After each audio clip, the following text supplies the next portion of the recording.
नमस्कार। Boolean weekly outlook में आपका स्वागत है। बुलियन मार्केट की अगर बात करें तो पिछले हफ्ते में हमने जबरदस्त मूवमेंट आते हुए देखा, जहां इंटरनेशनल मार्केट में हमने देखा प्राइजेस 4024 का लो लगाता है, लेकिन जैसे सीज फायर की न्यूज आती है इमीडिएटली मार्केट में एक स्ट्रॉन्ग रिकवरी बनती हुई दिखती है और $300 की बड़ी तेजी के साथ प्राइजेस 4350 के करीब आ जाता है। पिछले 3 दिन से मार्केट एक सीमित दायरे में ट्रेड कर रहा है।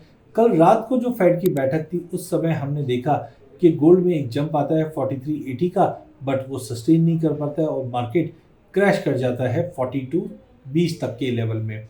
डोमेस्टिक मार्केट में रुपए में थोड़ी मजबूती लौटते हुए दिखाई दी है, बट उसके बावजूद अगर हम देखें पूरे हफ्ते भर में हमने प्राइजेस को 1,53,000 1,52,000 के इर्द गिर्द ही मूव करते हुए देखा।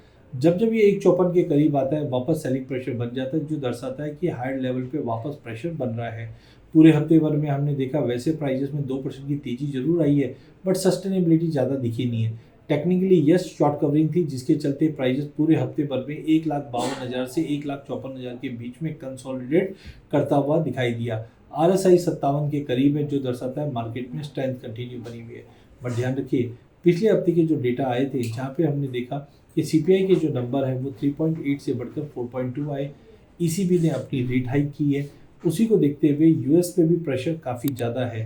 हालांकि आज UK से भी हम इंटरेस्ट रेट का डिसीजन आते हुए देखेंगे, वो अनचेंज रखा है, लेकिन जापान ने और ECB ने जो रेट हाइक की है इससे कहीं ना कहीं ग्लोबल मार्केट में एक प्रेशर बना हुआ है कि रेट हाइक होनी चाहिए। फेड की जो रात की बैठक थी, जहाँ पे हमने देखा एज ऑफ नाउ तो रेट अनचेंज रखा है, बट दिसंबर में हमने देखा कि पॉसिबिलिटी है कि 0.25 का रेट कट या 0.5 का भी रेट कट हो सकता है, क्योंकि 6 मेंबर्स ने उस पर भी वोट किया है। तो ये पहली बैठक थी नए चेयरमैन केविन वॉश की, जहाँ पे हमने देखा एक हॉकी स्टोन आने की वजह से सोने में दबाव बढ़ता हुआ दिखाई दिया है।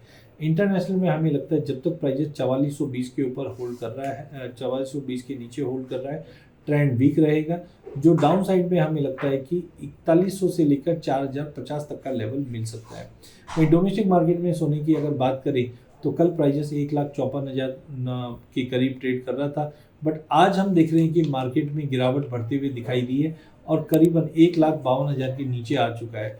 अगले हफ्ते के लिए ट्रेंड वीक दिखाई दे रहा है। अगर प्राइजेस 1,52,750 के नीचे अगर होल्ड होता है तो इमीडिएट टारगेट हमें लगता है 1,50,900 का रहेगा, बट कुल मिला के धीरे धीरे प्राइजेस 1,48,500 तक पहुंच जाएगा।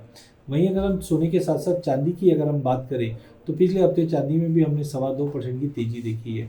इंटरनेशनल में चांदी इस वक्त 70 के बिल्कुल नीचे ट्रेड कर रही है, बट एक चीज़ तो क्लियर है, 70 के ऊपर प्राइस अब सस्टेन नहीं कर पा रहा है। तो अनलेस एंड अनटिल 72 73 का लेवल ब्रीच नहीं होता है, कहीं ना कहीं चांदी में दबाव बढ़ता हुआ दिखाई देगा। तो सोने के साथ साथ चांदी में भी दबाव रहेगा। हालांकि टेक्निकली अगर हम देखें तो शॉर्ट कवरिंग और RSI ऐसे कोई बड़े सिग्नल्स नहीं दे रही, बट जिस ढंग से हॉकी स्टोन जो FOMC मेंबर्स के आए हैं उससे लग रहा है कि सोने चांदी दोनों में दबाव रहेगा। और साथ में डॉलर इंडेक्स 100 के पार कर चुका है, ये भी सोने और चांदी पे दबाव कंटिन्यू ला सकता है।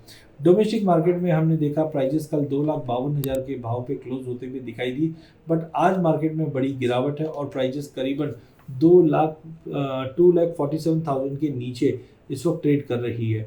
दबाव कंटिन्यू बढ़ सकता है चांदी में, बिकॉज $70 के नीचे वापस $61-62 तक के लेवल है। तो यहाँ पे हमें लगता है अगले हफ्ते के भी डेटा पॉइंट को देखते हुए चांदी में दबाव और बढ़ता हुआ दिखाई देगा।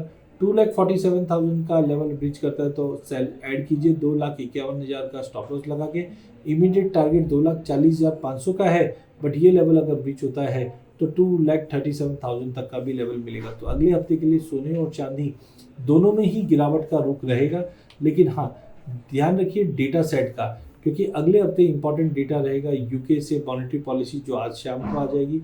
मैन्युफैक्चरिंग नंबर ठीक ठाक आने वाले हैं, लेकिन GDP के जो नंबर्स आएंगे वो काफ़ी अहम है, बट हायर इन्फ्लेशन के चलते GDP में भी स्लो डाउन दिखाई देगी। इन सब के चलते हमें लगता है सोने और चांदी में अगले हफ्ते सेल ऑन जंप की रणनीति बना के ही ट्रेड करना चाहिए। धन्यवाद।